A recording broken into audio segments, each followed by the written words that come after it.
He is an associate editor for Commentary Magazine and author of The Rise of the New Puritans, Fighting Back Against Progressives' War on Fun, Noah Rothman. And she is an op-ed columnist at The Washington Post and a CNN political and economic commentator, Catherine Rampell. So let's go right to your book, because it fits in with what we were just saying, because your book is about how somehow the left, you are saying, and I've certainly heard it before, I may have said it myself before, they're the ones who seem to have the stick up their ass now. You need a lot of drinks. To break the ice. To kill the bug that you have up your ass. How did that happen? That's really the question that I begin with, this mystery, because finding corrupting influences in innocent cultural fare was a right-wing thing for most of our adult lives. All of a sudden, we're treated to moral crusades from the left, and you're probably familiar with a lot of the arguments. You mean like the gay anecdotes. Teletubbies? Cuddly, seemingly harmless, talking dolls with TV screens in their tummies, best-selling videos, and a top-rated morning show on public TV. But now one Teletubby, the little purple figure carrying a handbag, is the target of Jerry Falwell's conservative religious magazine, the doll accused of being gay. Exactly. Remember that? Remember when, who was it, Jerry Falwell? Falwell. The purple Teletubby was gay.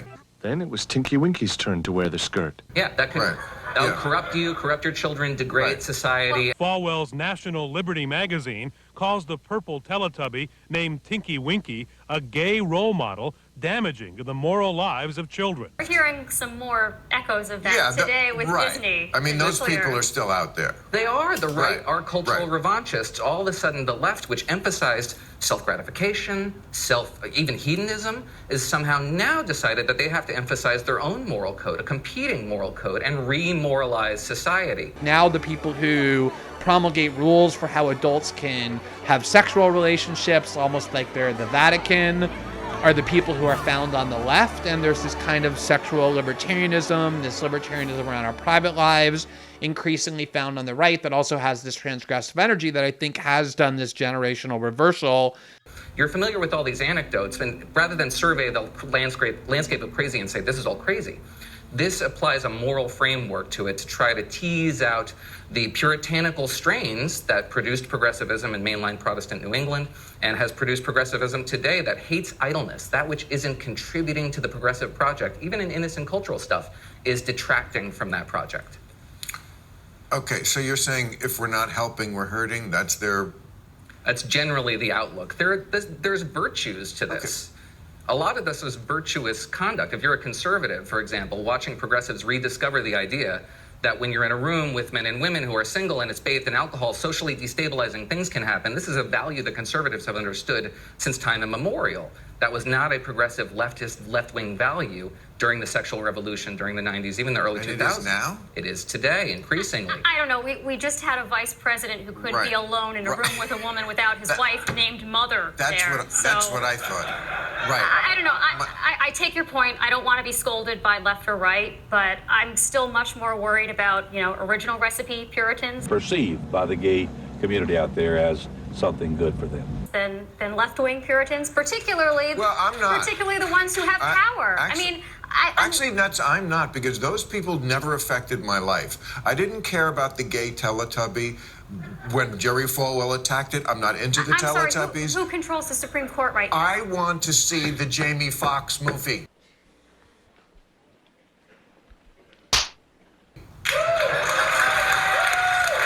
That affects my life. Jamie Foxx is great. It's about time he got a director's job, make his own movie. He finally did. It's with Robert Downey. He's great, too. I'm sure this movie is fucking awesome. It's funny. And because a small group of people...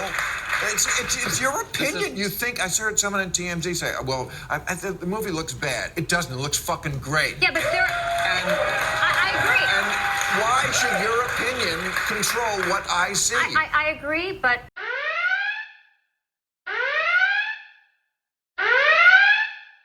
My concern is that this is much more widespread. Who's taking the books out of the libraries right now?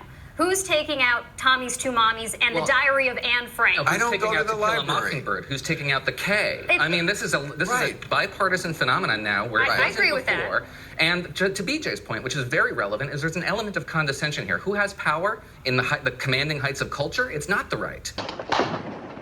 It is the left.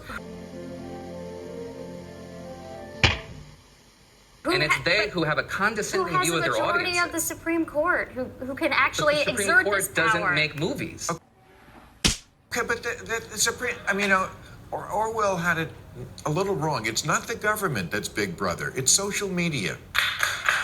That's, the Supreme Court has, yes, of course, certain powers.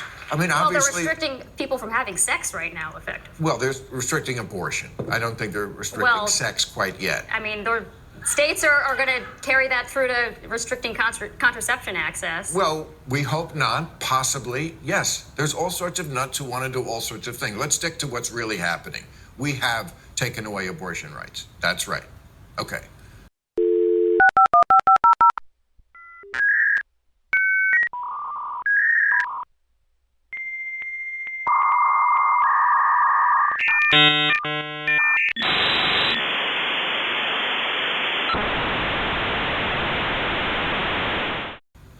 But again, doesn't affect my life. I ain't getting anybody pregnant. Well, I don't want to de-emphasize that. I mean, that does affect millions of people's lives. It does, and it's wrong. But we're talking about a specific thing. Why can't we just... Why do we always have to go to the what about them? Yes, we admitted in the first minute here, there are still the Teletubby people out there. The doll accused of being gay. Then it was Tinky Winky's turn to wear the skirt. But this is a whole separate thing that's real and going on. There was an Axios poll this week, self-silencing is what they're calling it now, that most Americans are self-silencing. Here's one example. 44% of Democrats publicly say that CEOs should get involved with making stands with their company about social issues. Only 11% privately. I don't know how they got that because it's private, but that's what they printed.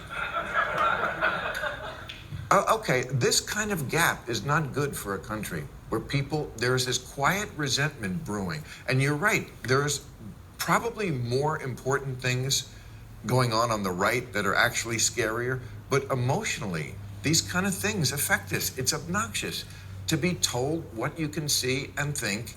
One of the features of this, the new politics, is that it doesn't have the art, the music, the comedy that came out of, like, say, the 60s liberation movements. There's none of that. And I think this movement, as Glenn says, it's losing some young people because the codes of behavior are so strict.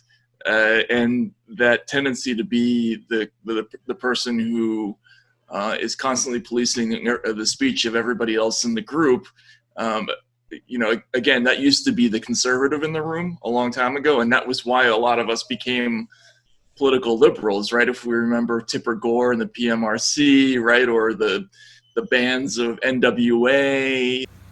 I think the poll is disturbing, but we don't actually know that people are self-censoring more today than they were in the past. I mean, that's always been the case, that, people have their inner monologue and their outer monologue. Well, people do vote with their wallets. There's such a thing as moral merch, which is literally wearing your politics on your sleeve. That used to be an expression that described trite and shallow political values. It is now how you are expected to navigate society, to wear a uniform that reflects who you are, what you believe, to whom you're subordinate. This is all sort of something that the left rejected. I don't live up my until life 20 that minutes way. ago. I mean, How could people not be self-censoring more? Did you hear about the Station 19 story this week?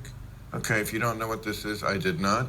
It's a Shonda Rhimes show. It's about a firehouse.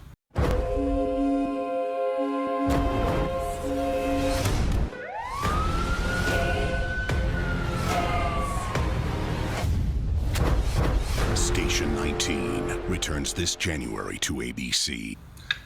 Okay, so it's one of the characters is racist, and they had the character in an outline using a racist term for Latinos. I'm not going to step in it and quote it. And it's a word I don't think people should use, but it's a racist character. How else do you depict character. I mean, All in the Family. I mean, if God had meant us to be together, he'd have put us together. Well, look what he's done. He put you over in Africa. He put the rest of us in all the white countries.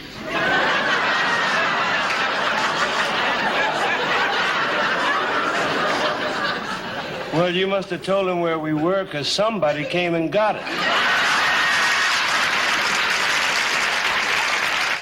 Archie Bunker was people were sophisticated then. They understood that. Why are we whitewashing the racists? That's an excellent question. Like, how would you do World War II movies going forward? Are the Nazis going to be nice to the Jews now? You know?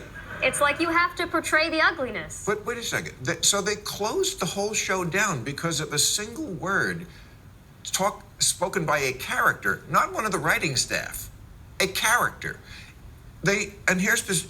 We will not be meeting creatively. This is their statement. Nor should we email.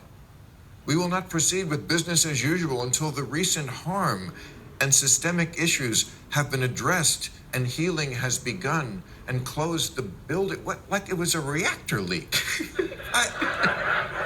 Like they found legionnaires in the building. They had to close the whole. How can a country survive with people on the level of this kind of fragility? Of course people are more aware of what they're saying and afraid to talk. But I would put money down that none of them actually believes their colleagues in the writer's room are ticking time bombs of violent bigotry. They're afraid that you might be, sap that you are. What the hell did you just say? They're afraid that you might be, sap that you are, and you can't be permitted to be exposed to that cultural stimuli or it would trigger you. It's a condescension, in part, also a fragility, but a condescension about everybody else who might be exposed to this art and what they might think and do. I think some of it's some virtue signaling too, right? People want to show that they are offended to get, kudos with their peers. They want to show that they are offended on behalf of the people who should be offended. But there's currency there, and that's part of the problem. Yes, I agree. But it's like the only permissible reaction now is overreaction. 7. The only permissible paint colors shall be black, white, or gray, despite the recent availability of certain alternatives. That's the only way you're safe. Here's another story I wrote about. There was a progressive summer camp outside of San Francisco called Hidden Villa. Okay, so they closed down because of what they said was structural racism. I had not heard that exact term. You know what it is? A tile. This camp was built in 1913 by somebody who was Buddhist and has the swastika in the tile, which was a symbol throughout history, way before the Nazis used it. Obviously, there are reasons now why we wouldn't suggest using it. But it was there from 1913, before the Nazis. Okay, somebody saw it. They had a shit fit. The people at the camp went, oh, of course, we'll take the tile away. Not good enough. They closed, every progressive camp counselor quit, and now this camp that was doing a lot of good for a lot of kids is closed. It's insanity. Insane.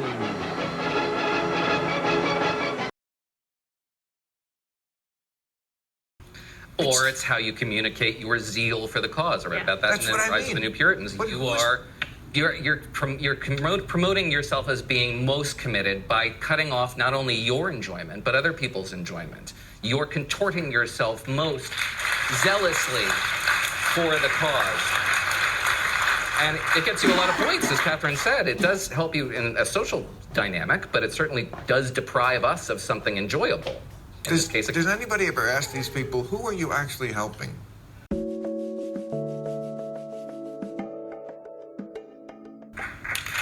Because I don't... So what is your answer to fix this problem that you write about in your book? Well, my very simple recommendation is for all of us to have the courage to laugh at that which is objectively hilarious. Thank you. Some of these anecdotes are just funny, and you're doing God's work here by actually laughing at them. The second is real commercial pressure. Doing God's work, I get it. That was unintentional, but I'll take it. And the second is commercial pressures. Among one of the anecdotes that I bring to bear in the book is the story of Banned in Boston. Banned in Boston, late 19th century, was this advertisement against impure literature, and it was very effective, but it eventually destroyed itself by becoming an advertisement for really titillating literary experiences you had to have for yourself. So publishers tried to get their books banned in Boston to get sales increase in the rest of the country. You won't get this movie released in a major, distribution company won't take it. You release it independently, it gets attacked, and all of a sudden it gets much more play. Conservative books banned on Amazon, banned on Facebook, what have you, by really overzealous 20-something censors. Have wild commercial success that a PR campaign wouldn't justify. It advertises this sort of thing and breaks down the strictures around it. I mean, there are plenty of people who have gotten canceled who probably make more money post-cancellation than pre-cancellation for exactly this phenomenon. So please cancel my book. Like who? There are a lot of people I can think of who I will not mention on. Why? Why do you say they're making money?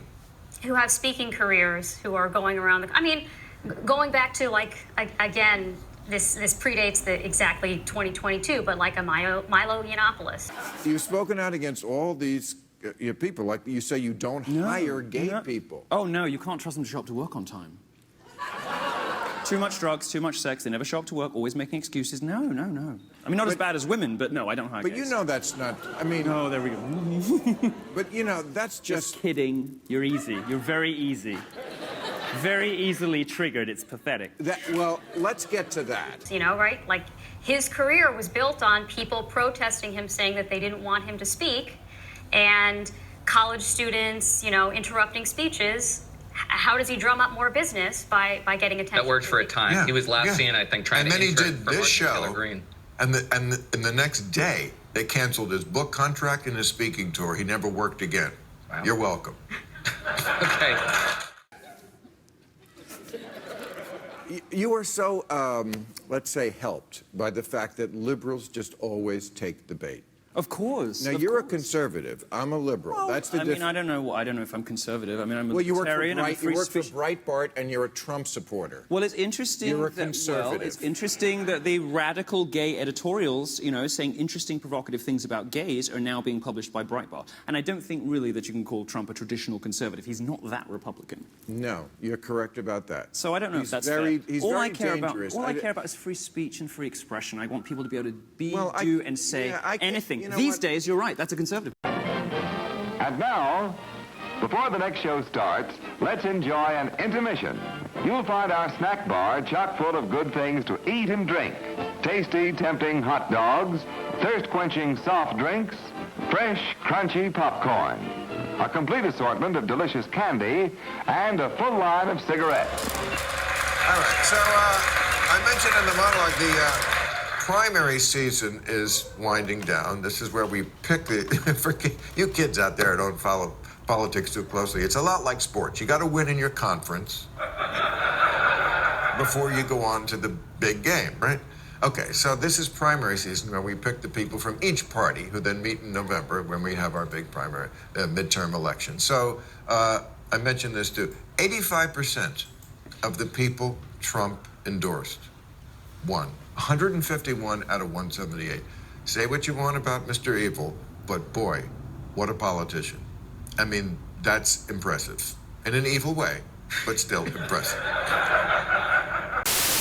85% of the people Trump endorsed won. 151 out of 178. Say what you want about Mr. Evil, but boy, what a politician. I mean, that's impressive. In an evil way, but still impressive. I'm Donald Trump, and I approve this message. And listen to this. And there's 10 members of Congress who voted to impeach him, and he vowed to knock them off. It's so Tarantino movie. He's going to get all 10. He got 8 out of the 10. 4 quit because they knew they'd lose, and 4 lost. The 2 who won, the 2 who withstood this, they were both in something called an open primary. Well, it means that you don't have to vote along party lines in the primaries. And that's what I want to ask you two about. An open primary. The way we do it now is the Republicans run only with Republicans voting, so the biggest nuts come out and vote for the biggest nut. And the Democrats have their version of that. They're not as nutty, but it's, you just wind up with people who are the most fringe of each side. Open primaries, which we don't have much, but we have in these two places. Anybody from any party can get in, and then you have to appeal to more moderate voters. Is this not a fix for much of what ails us? I think it's very helpful. It's not going to fix everything. Nothing does. Right, it's not going to fix everything. The people who show up to the primaries, they're usually more the more extreme voters. Like, if you have enough crazy people running in the primary, you can still get 4 people who make it through what's called the jungle primary and get to the general. But yes, okay, that's got to change. The jungle. Why is it called that? That's not a name that's going to attract people. This is Democrats, so genius. I don't know how it got that moniker. I don't know either. Let Crazy Eddie light up your life with prices that are insane. I'm very skeptical that this is going to be the panacea that a lot of its advocates think it is. For example, Washington State has this primary system, and Jamie Herrera Butler, who was one of these impeachment votes, she lost. The top 2 vote getters are usually the incumbent and the challenger, Democrat and Republican, and it complexifies a process that doesn't need to be more complicated than it. Anything that's not most votes wins is more complicated than that. And the idea that it'll somehow rid us of the passions of the populace just isn't borne out by this primary cycle. What the hell did you just say? The idea that it'll somehow rid us of the passions of the populace just isn't borne out by this primary cycle. Well, there are problems in that, say there's a open primary with 3 Democrats and 2 Republicans. If the 3 Democrats split the vote and all together got 59%, none of them would make it to the final 2 because none of them got more than 20%, whereas the 2 Republicans got together 41%, so they each got 20.5. If a train left New York at 300 miles per hour and accelerated speed 15 miles per hour and traveled a distance of 683 miles, tell me, sir, what time would that train reach Chicago? What the fucking delinquent, sir? What time did I hit the train up? Are you fucking done? And that can happen in a Democrat district. It can, but couldn't you make a law about that and say, but you can't have somebody who's totally misrepresenting the will of the people? There's got to be a better way to do it than the way we're doing it. The way we're doing it is not working.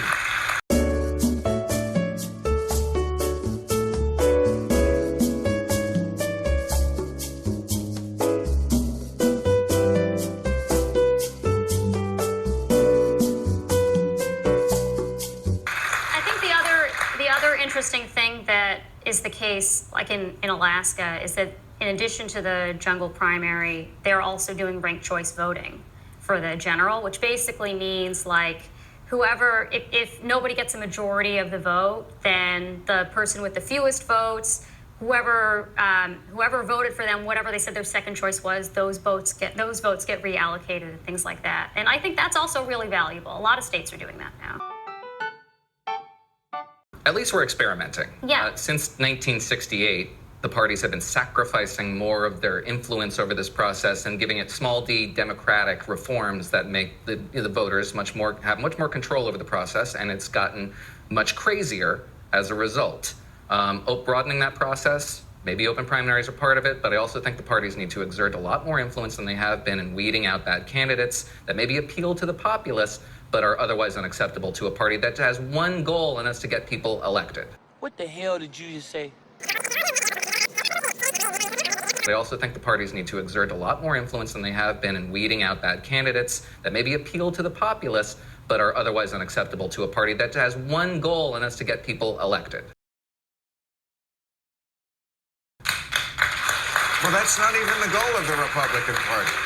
They don't need to anymore. In the battleground states, and again, we're almost at the end of the season. There's a few more states to vote, but we pretty much can say what's happening.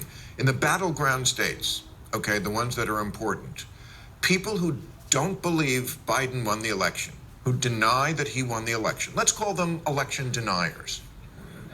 As recently as 2016, the Clinton campaign brought multiple post-election court cases, demanded recounts, and ridiculously declared the election stolen by Russia.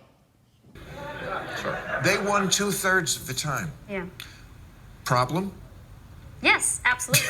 Absolutely. Yeah. I mean, and I think actually the Liz Cheney example is a really instructive one, right? Because she is a dyed-in-the-wool conservative. She is far right on social issues, on economic issues, on foreign policy. The only issue on which she disagrees with other Republicans is, in an election, does the person who gets the most votes win?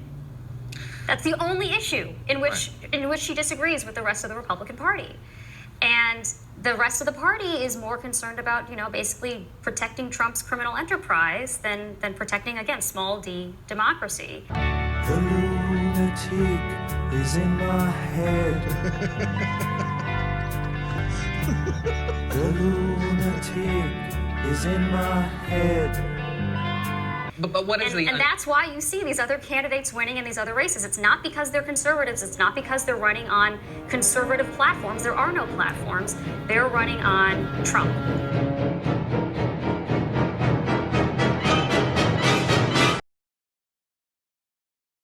So what is the unspoken conceit of the 2020 election fraud idea? Is that Republicans don't like to lose elections. So they've erected this narrative that they didn't actually lose the election.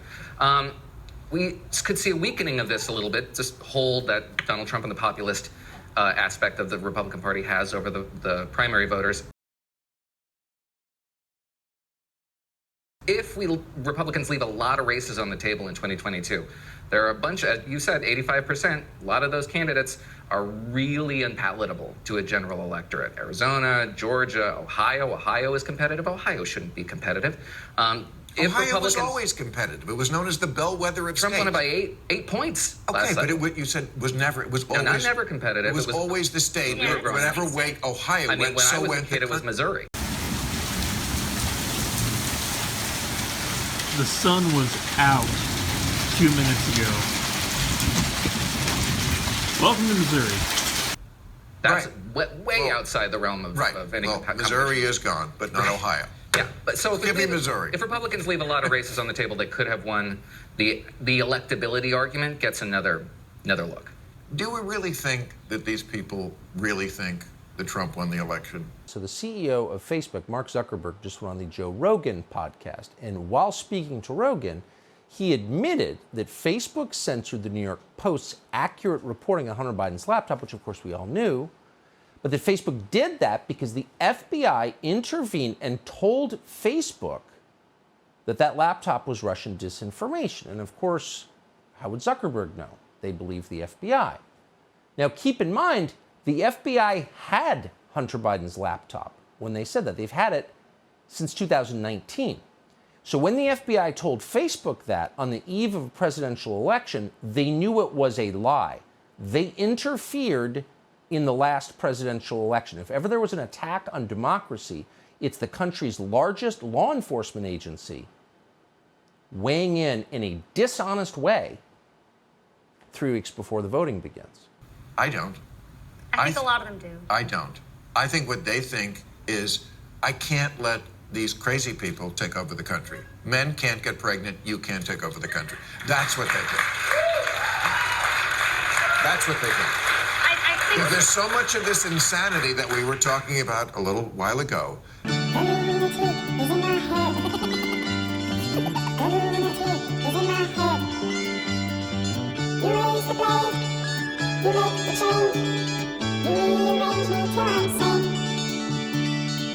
Going on, that they're like, yeah, I know Trump didn't win, but I can't let you take over the country. That's really what's going on in their head. And if I have to steal it, it's a little bit of, I have to burn the village to save it. Right. You know? That didn't work for the village. It didn't work for the village or Vietnam or us.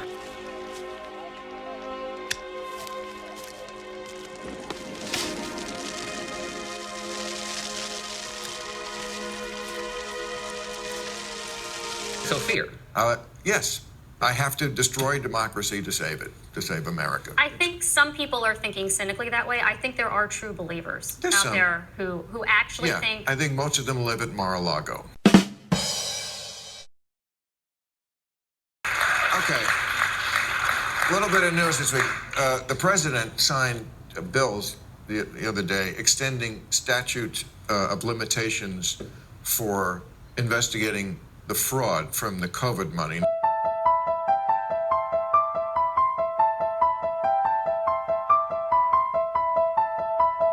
Now, back in April, we did a piece here, a very long piece because it needed it, I thought, about how much money was stolen. COVID money.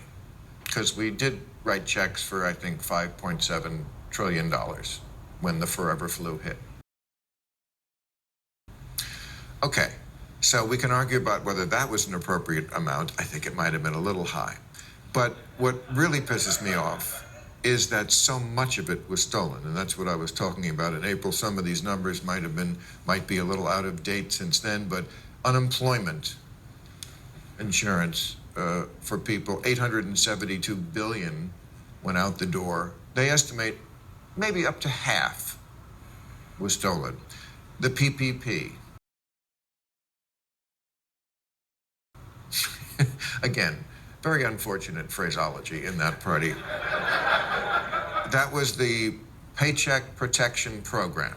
Okay, this was small businesses trying to cover their employees who were now out of work. Only a quarter paid wages that would have otherwise been lost. And this is the question I asked back in April, and I'm going to ask it again. Danger, Will Robinson. Danger. No, Will Robinson. It doesn't really make me a conservative, does it, that I don't want to be absolutely robbed blind? Is there some number at which I go, you know what? You are just taking my money and wasting it and letting people steal it. I get the idea that money can never be transferred except in a leaky bucket. I accept that. But this isn't a bucket anymore. It's just the handle. The issue is the bucket was designed to be leaky. That leaky? Yeah. Half stolen? Look, well, this is what I mean. Government is as functional or as dysfunctional as we design it to be, and government was designed to be dysfunctional. It was never this dysfunctional. No, look, PPP stands for Paycheck Protection Program, like you said. What that meant was it was supposed to keep people continuing to get their paychecks even as companies had to shut down or lay off workers or whatever. The problem is the government does not know who is getting a paycheck from whom and who stopped getting a paycheck. The government should know these things because companies pay taxes. They pay payroll taxes.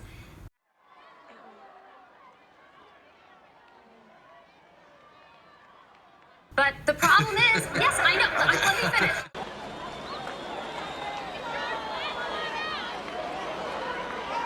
Let me finish. Okay. The problem is government infrastructure sucks. And they're using software that's from the disco era.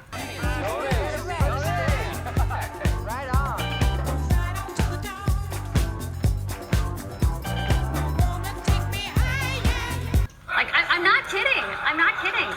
And so what happens is the databases can't talk to each other. So I'm calling bullshit. You know, the software is really antiquated, so we have to rely on the honor system, essentially, where companies say, look, government, I need this money. I promise you, pinky swear, I'm going to use it to keep people employed.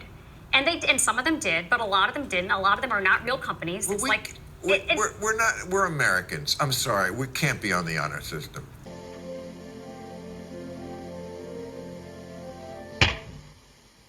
We just can't. It's just not realistic. Other countries have figured out how to invest in good government and state capacity. Germany didn't do this, for example. Germany knows who works for whom, as our government should. Of course Germany did. And they pushed out the money. They pushed out the money through firms directly to employees. They spent a lot less per employee, and they kept more people employed. If we wanted to, we could invest in good government. It's the same thing I said about when they bailed out the banks in 2009. And they gave trillions of dollars to the bank. Why don't they just give us the trillions of dollars? We'll put it in our bank. Why wouldn't you say every person with a social security number, you wire money into their bank account?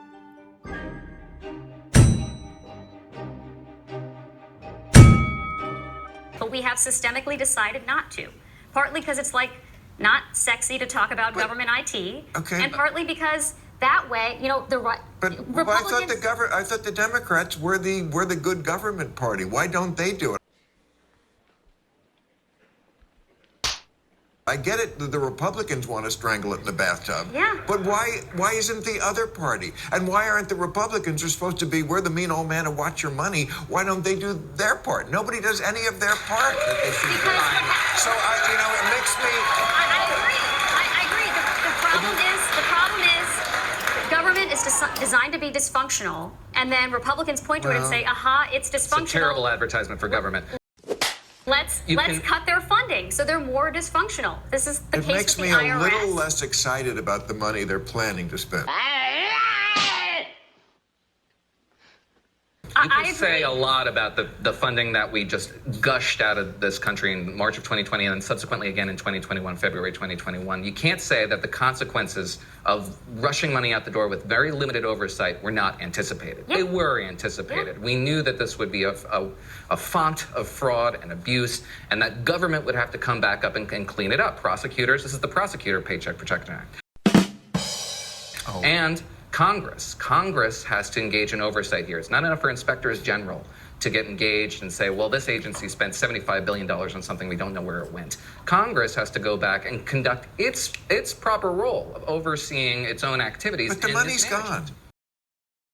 You're not getting the money back. I know. And my concern is when there is another crisis or recession, and there will be, the choice will be between, I guess we shouldn't give people the help that they need because look at all the fraud last time, like we clearly didn't know how to get it to the right people, or let's helicopter drop more money and hope that some of it lands in the right place. Because, that's basically what happened before.